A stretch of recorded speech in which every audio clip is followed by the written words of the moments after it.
This is the second day of this April 1981 7-day sesshin. And for the next few teishos, we will talk, read, comment about the lives of Nansen and Joshu. Starting out with a koan from the Mumonkan. It's number 19.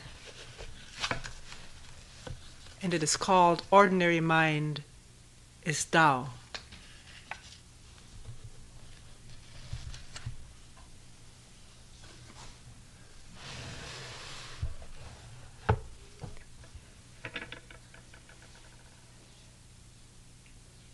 Joshu once asked Nansen, "What is Tao? What is the way?" Nansen answered, "Ordinary mind is Tao."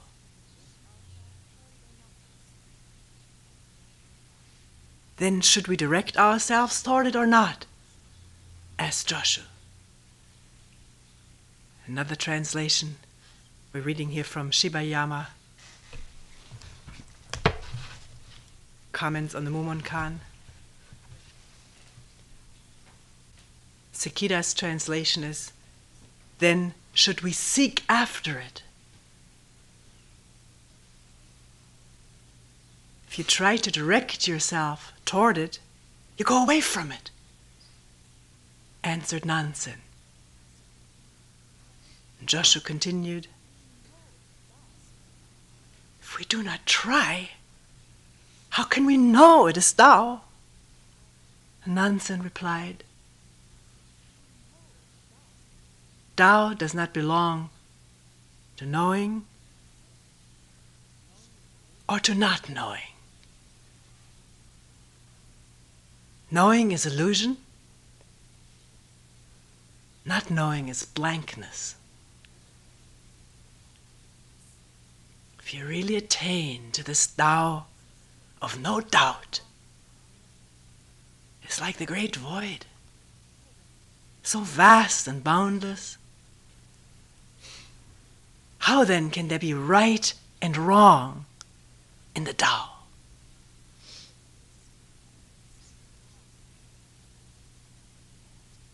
At these words, Joshu was suddenly enlightened.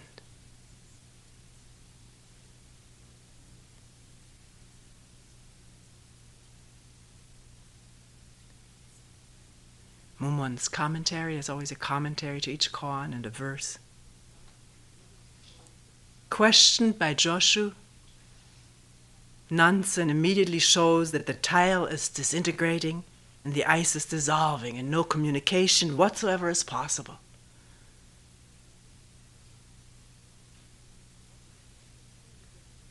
Even though Joshu may be enlightened, he can truly get it only after studying for 30 more years.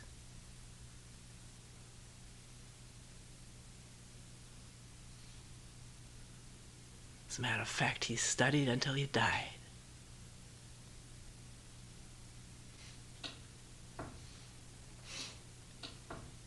Which was about another 100 years or so.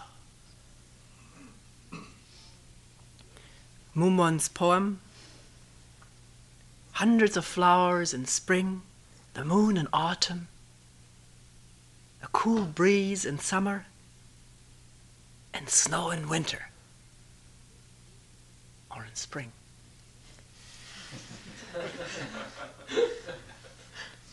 There's no vain cloud in the mind. For you it is a good season.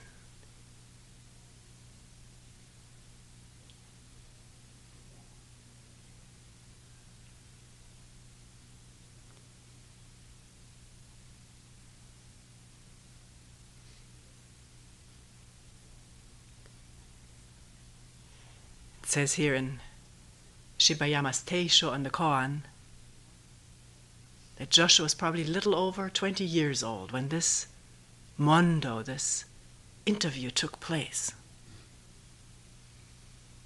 Joshu had given up his scholastic studies of Buddhism, traveled from his homeland in North China all the way to South China.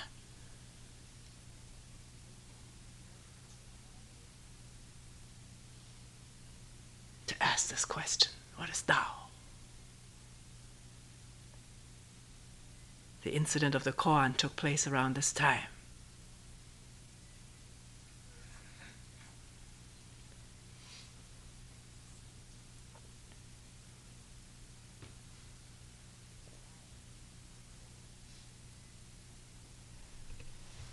This Tao, what is Tao?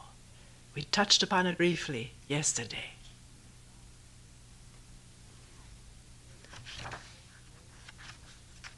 Shibayama says it is a term that plays an important role in Asian thinking. Its significance cannot be fully explained in language, nor can it simply be replaced by other words. It was in use in China before the introduction of Buddhism. Etymologically, Tao means a way or a passage where people come and go. It can also be used in the sense of the right path for man to follow.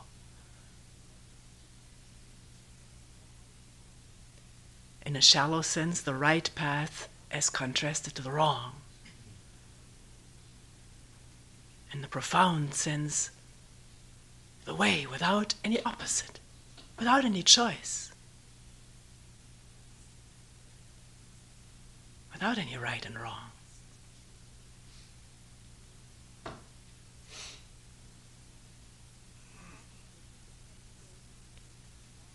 A little later here it says, a passage where people come and go indicates Tao is basically a very practical and realistic word reflecting the pragmatic and ethical characteristics of traditional Chinese culture.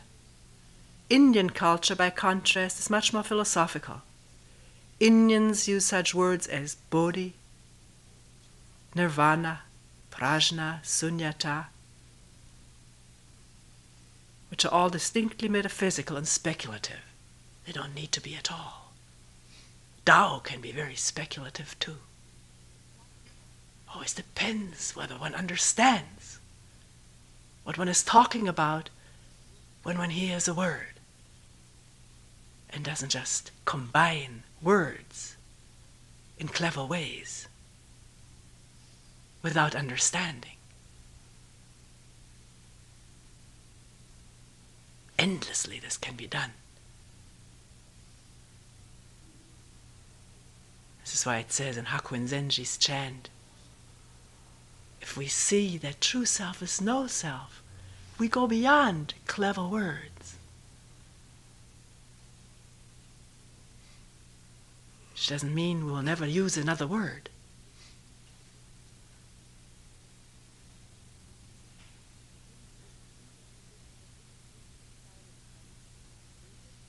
When Buddhism with its Indian tradition was introduced into China, the Chinese people had great difficulty in translating the Indian Buddhist terms.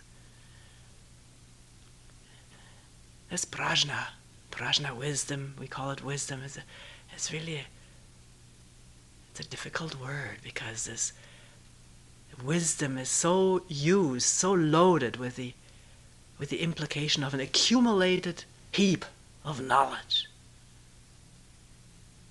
ever to be added to, ever to be drawn from. It's sort of a static word. One must know what one means when one uses it. Clear seeing and acting.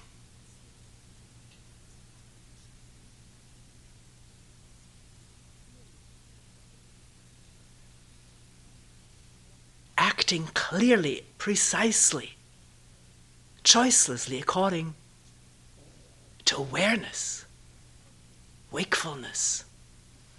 As Wei Nang says, perfect view. He calls it perfect. The translation says perfect view. Means all the way around, whole view. No position from which to speak. and for the benefit of which to speak.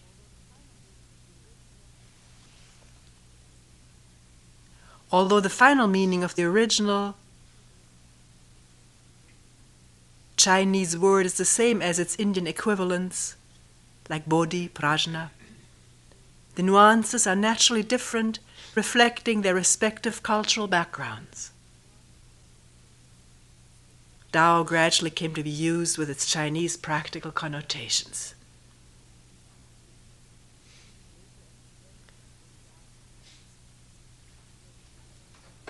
Later, as the Zen of Bodhidharma's line stressed the importance of experience, which stresses the importance of experience and is the most practical in nature among all Buddhist teachings, this teaching outside the scripture, seeing directly into the truth of oneself, or pointing directly to truth beyond words.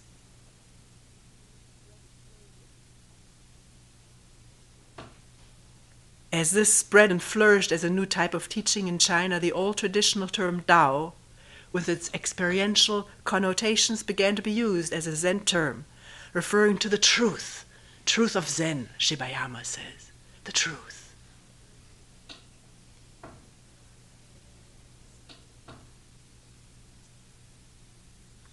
Incidentally, it's often called the great Tao, the ultimate Tao, or true Tao.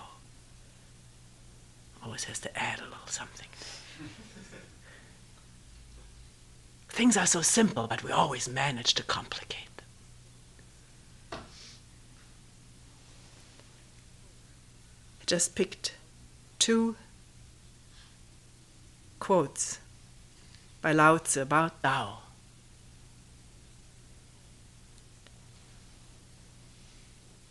Lao Tzu, old Chinese sage roaming around the countryside around the time of the Buddha in China,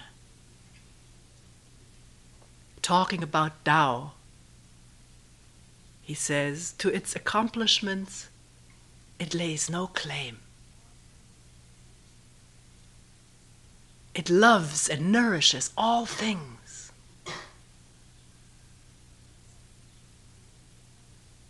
Without laying claim to its results.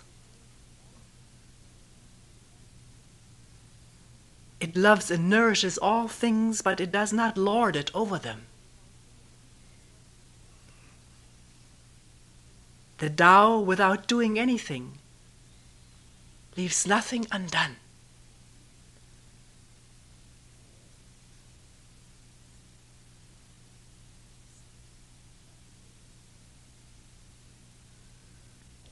Another translation of these famous 2 last lines is, the way never acts, yet leaves nothing undone.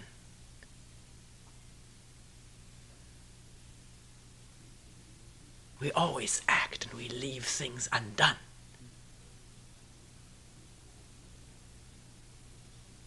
Because there's overriding willpower of ours. The willpower of the me, which gets us to the moon, Jupiter, and farther.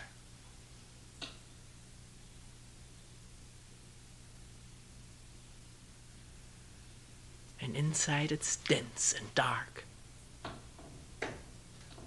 and ignorant.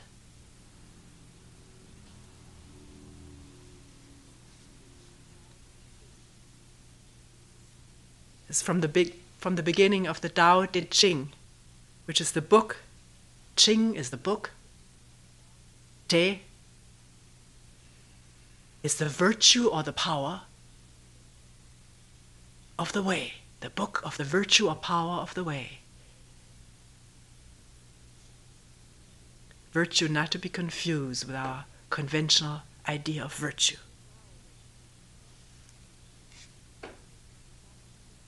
The Tao that can be discussed is not the enduring, eternal Tao.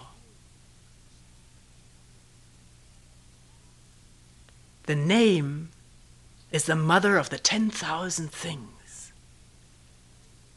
as anyone who sits sesshin knows very well. Call something by name. And immediately the whole network of associations present in this brain is evoked. Reactions, counter-reactions, judgments, like, dislike, memories, fears, escapes. By naming one thing, maybe pain or fear.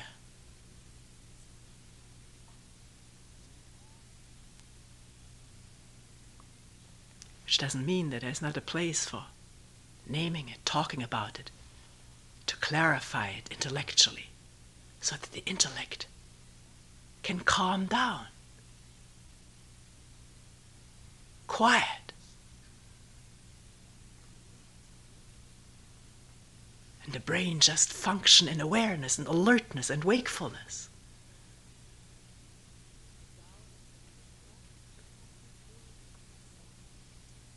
The Tao that can be discussed is not the enduring eternal Tao. The name is the mother of the 10,000 things. Verily, only he, and add she if you will, only he or she that is desireless can discern the secret essences.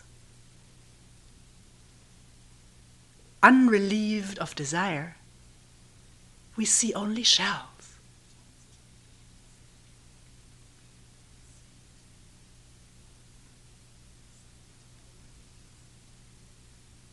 The shells of our own thinking.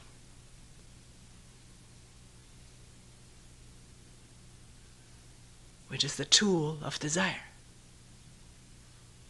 Desire itself springing from thinking.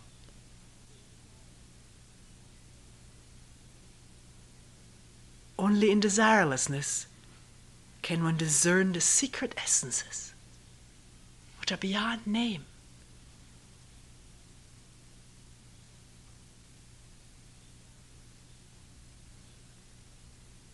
Otherwise one just sees the shells of one's thought forms, and memories, and wants, and anticipations, and projections.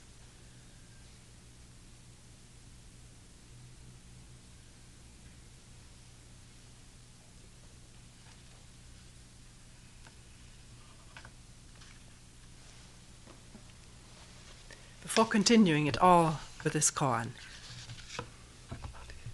let's read about Nansen.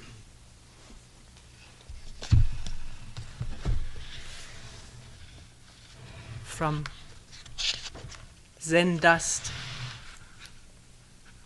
by Ishimura and Ruth Fuller Sasaki. It says Nansen Fugan or Nanchuan Puyan, one of the great figures of Chinese Zen of the Tang period, was in the third generation of the line of Nangaku. Nangaku was the first generation after 6 patriarchs. Puts Nansen in the 4th generation, which really doesn't make much difference.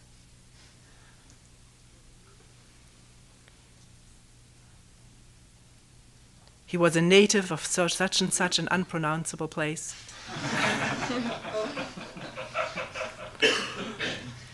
His family name was O. That's simple, a round O. A little line on top.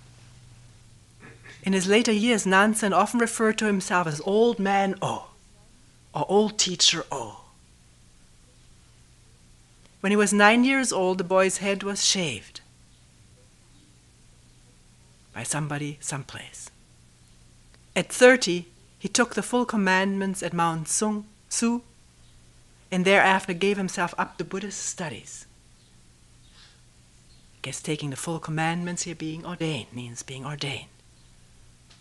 At first, he investigated the texts of the Vinaya schools, which are hundreds of rules of proper behavior, discipline for Buddhist monks. Then he frequented the preaching halls and listened to lectures on the Lankavatara, Avatamska Sutras. Next, he devoted himself to Sanron school, at some other school, or it says a school based upon the works of Nagarjuna and his disciples, which is a Mahayana Buddhist school with philosophical tinges, very scholarly interpretations of old works and sutras and so forth.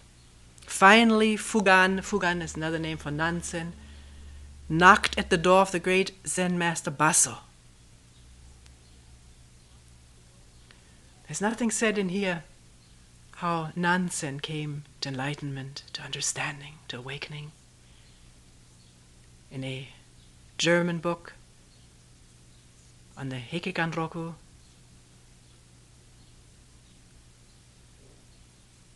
Gundad is his name, I think the author, it mentions that Nansen joined in this assembly of some 800 monks, always gathered around Baso, and there was always very lively discussions and dialogues going on, and Nansen was always quiet, never partook in it. Always sat there quietly listening. But one time, at one point, and again it doesn't say at what instance, maybe it doesn't matter at all, he raised his voice in a shout. Everybody else was quiet.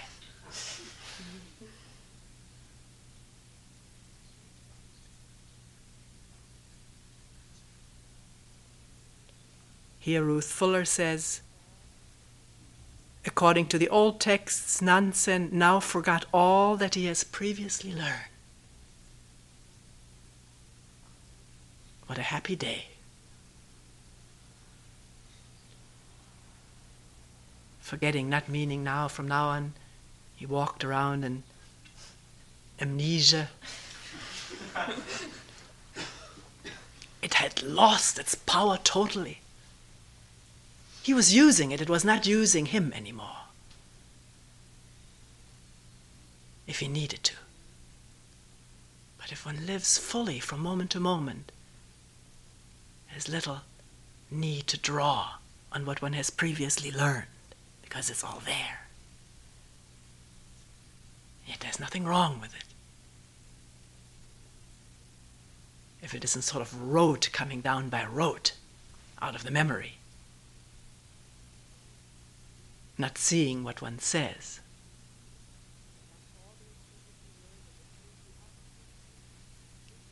Forgot all they had previously learned and attained the absolute freedom of the samadhi of play.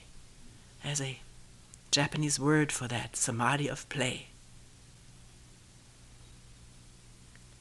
Meaning stuck nowhere. No hold on the past, present, or future.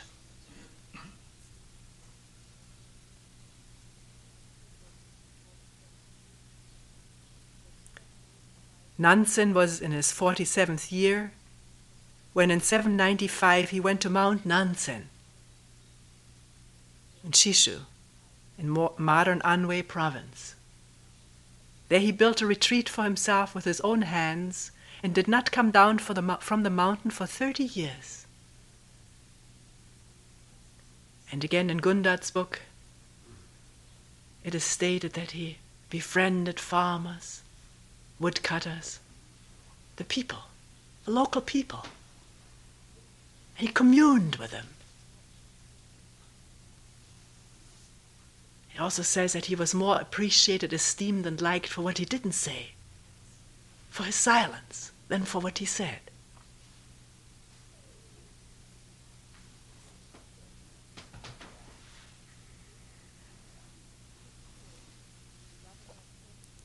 In 828, Rikuko, the governor of Senjo in the same province, heard of the master's style of Zen and invited him to come to the city to spread his teaching. Students now gathered around Nansen in large numbers, and his renown quickly spread far and wide.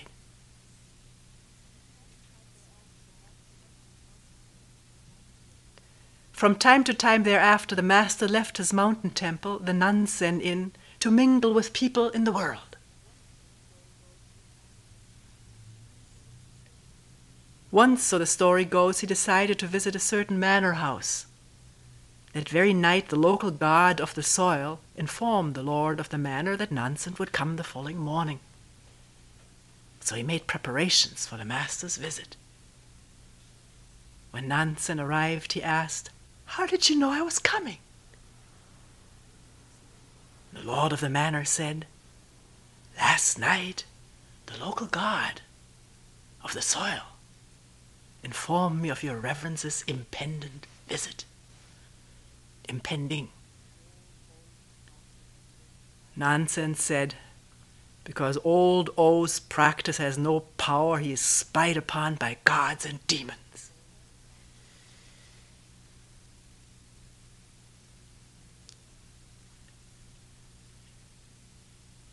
So I sometimes said in different places, I don't remember exactly, that as long as little birds and animals still gather around you to make worship, it's like Nansen says, old O's practice has no power. When the birds and the animals don't find the saint anymore, then the saint is no saint anymore.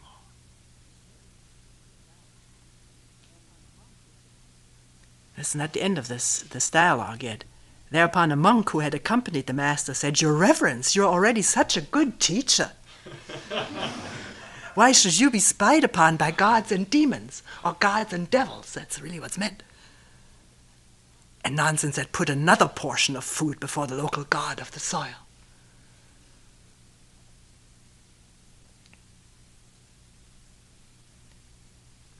The god of the soil and the god of flattery.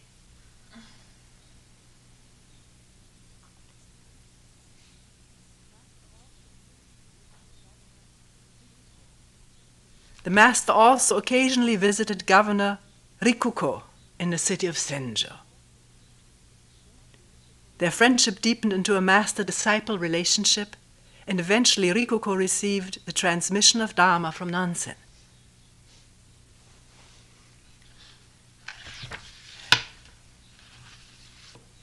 Some very interesting mondo conversations between Nansen and his honor, the governor.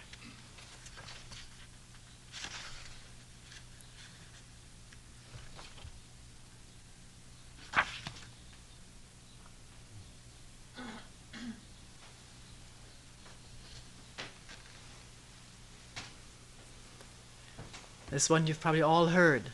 We'll read it anyways. On an early visit to the master, Rikuko said, "In olden days there was a man who raised a goose in a bottle." Somebody had told him that story. So he brings it before the teacher. In olden days there was a man who raised a goose in a bottle.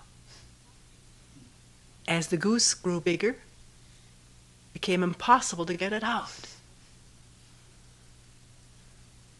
Now, the man did not want to break the bottle. He wants to keep it.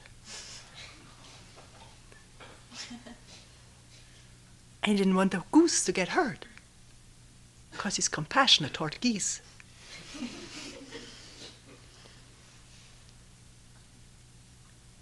"Your reverence, how would you get the goose out?" Nansen called out, "Your Excellency." "Yes, sir." Rikuku responded, "Now it is out," said Nansen. At this, the taifu is the Japanese word for Your Excellency, or the Chinese. At this, the taifu attained some understanding. Some understanding.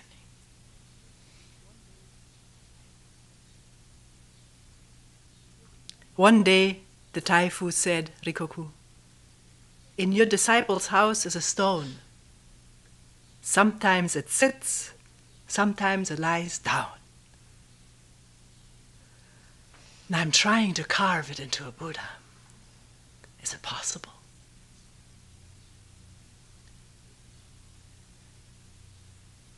Someplace on the tan there sits a stone. Sometimes it walks, sometimes it lies down, sometimes it eats.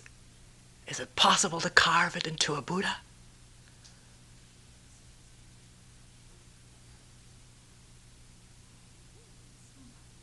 Possible, replied Nansen. Yeah, possible. It's not impossible? Queried the Taifu. Impossible, impossible, said Nansen.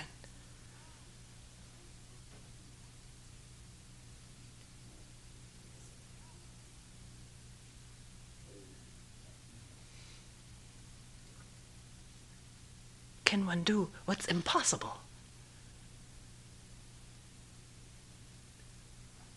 One can only think of the things that are possible. That's the trouble with thinking.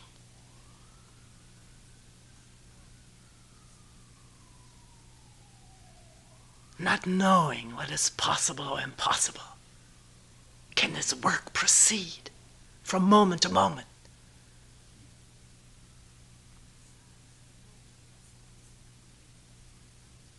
Not being elated when something seems possible, not being dejected when something seems impossible. These are all thoughts.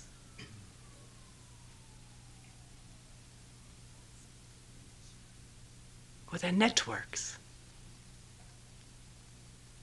in the human brain.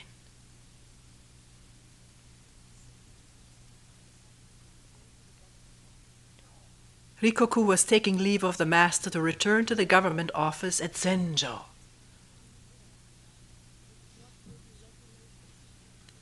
When you're there, with what will you regulate the people, or rule the people, or govern the people? Asked Nansen.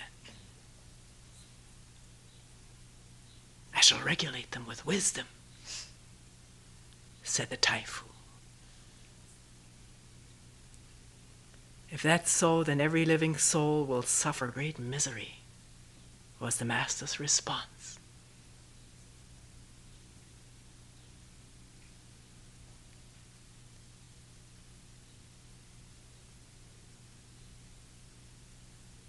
Now, the natural question for this governor: what is true wisdom? Like Bankei, what is true virtue?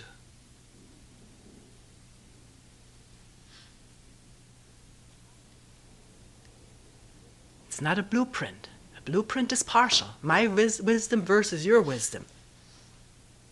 Each party has its own wisdom. And the battle is on eternally between all these different wisdoms.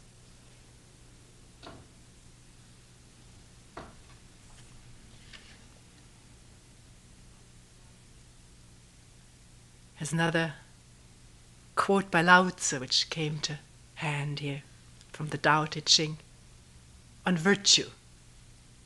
You may substitute wisdom for that. The truly virtuous is not conscious of his virtue.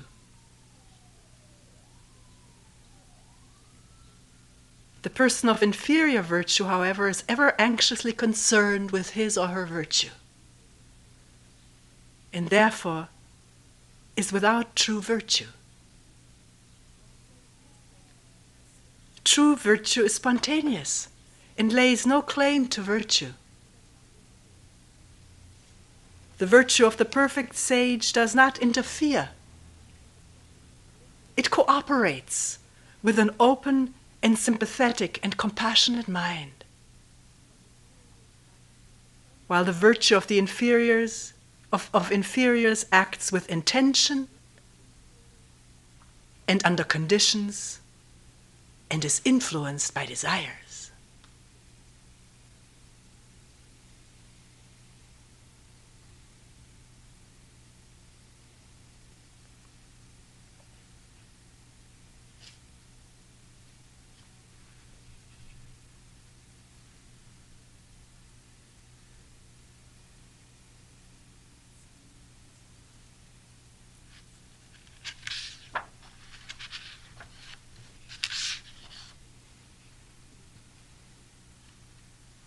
When the master Nansen was about to die, the head monk asked him, "Your Reverence, 100 years from now, where will you be?" This doesn't mean literally 100 years from now. It's the courteous, polite, gentle way of asking what's going to happen when you die.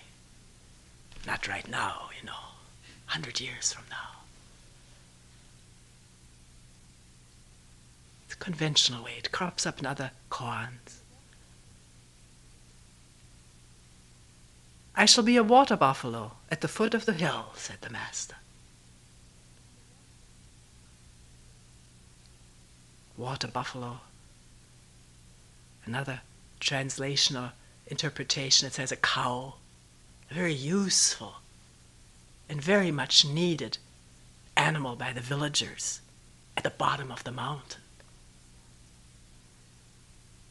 where the food is planted and harvested and sold, where the sustenance comes from for the body.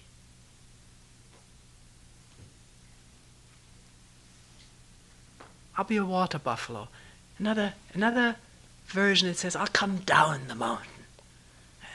Come down the mountain. Step down the ladder.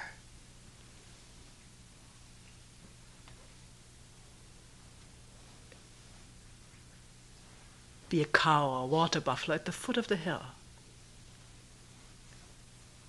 Will it be all right for me to follow you?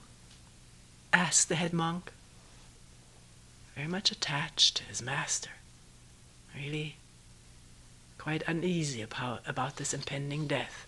There's a speculation here, but it could very well have been this way. This question sounds like it. Will it be all right for me to follow you? If you follow me, you must hold a stalk of grass in your mouth, was Nansen's reply.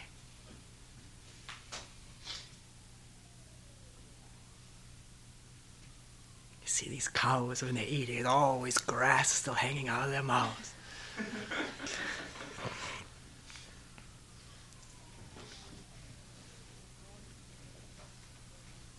At daybreak, on the morning of the 27th of January 835, the Master said to his disciples,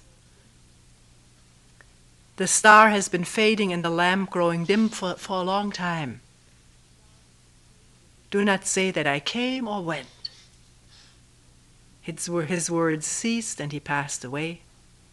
He was in his 87th year.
One day, Joshu, a young monk in training, asked his teacher, "What is Tao?"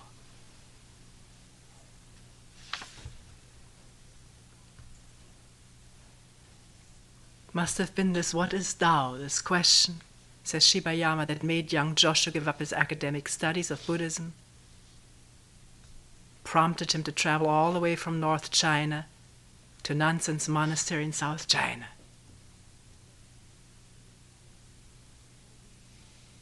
To this question, Nansen quite plainly replied, "Ordinary mind is Tao." Literally, it means everyday mind as it is without any discrimination is Tao.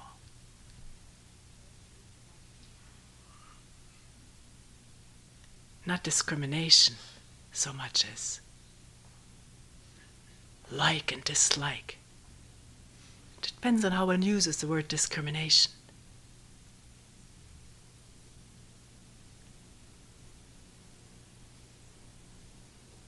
Choosing, preferring. As we chant in the verses of the faith mind, that's about the great way, the Tao. It's not difficult when there's no choice. We chant it and chant it. And yet we sit here, we say, I don't like this, I don't want to feel weak. I feel so weak, I can't practice. Or whatever. That's choice. This moment, you're choosing. A weak moo, or moo, a weak who, that's no choice, and no preference, and no judgment. A pained or an anguished who or moo, that's no choice, no preference, no discrimination.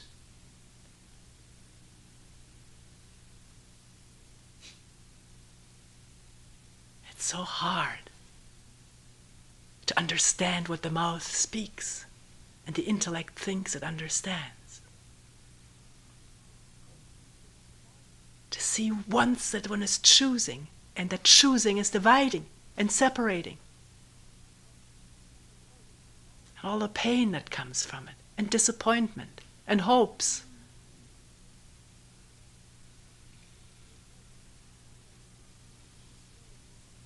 Anticipations which may or may not come true, and further disappointment. The great way is not difficult for those who do not choose. Can one practice this way without thinking it's a great way? It's not choosing. It's mu and hu. As you sit, wherever you sit or stand, whichever way you feel, what difference does it make?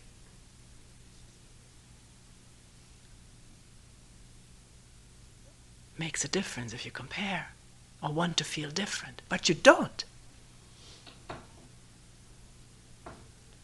If you want to feel different, you add to the misery of conflict, more tension, more headache, more escape.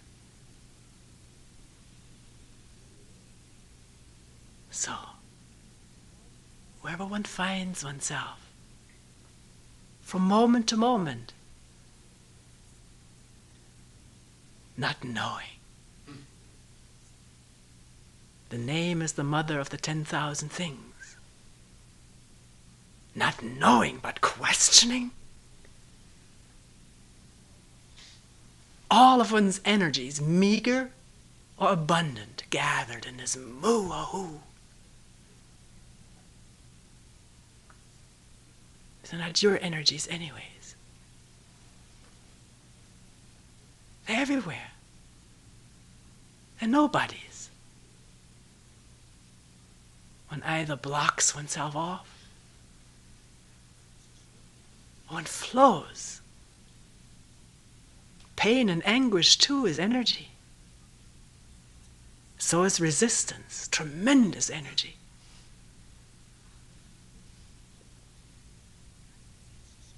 Repression, tremendous energy, and all that comes of it, and all that then lingers everywhere, in the bones and heads and glands, you name it. But once it's happened, it's there, let it be, and question it. Moo, what is it? What is it? No labeling, no mothering of 10,000 things. Just this one thing. What is it? Moo. Who? Not knowing.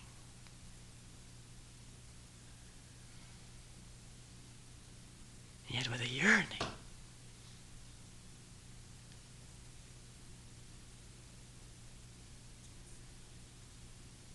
To see or understand one knows not what.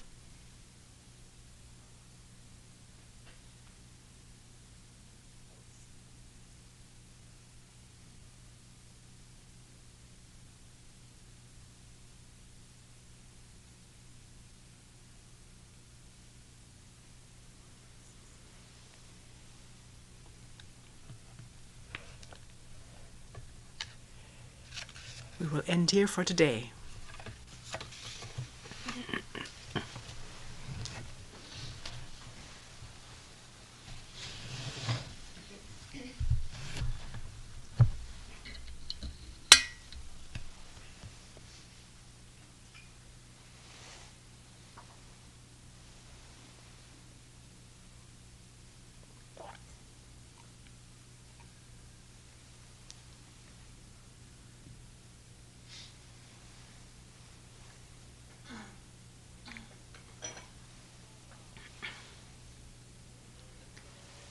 The 4 vows.